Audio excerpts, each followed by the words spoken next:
Bila? Ada orang menyangka bahawa kalau kita infak ni, kita berikan harta tanpa sayang. Tanpa sayang, itu maksudnya jiwa kita dah terdidik. Banyak orang sangka macam tu. Bila kita bagi sedekah kan, dalam keadaan tak sayang duit dah. Tengok, ni betul jiwa dia. Tapi dalam Quran Karim dan hadis Nabi SAW tak cakap macam tu. Contoh macam ayat 177 Al-Baqarah, beliau kata apa? Wa atal mala ala hubbihi.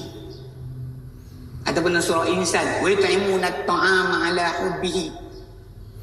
Yang betulnya terjemahan dia adalah dia berikan harta atau dia berikan makanan walaupun dia sayang. Dia nak makan, tapi dia bagi juga walaupun dia sayang. Walaupun dia sayang. Yang terjemahan salah dia, yang saya pernah tengok,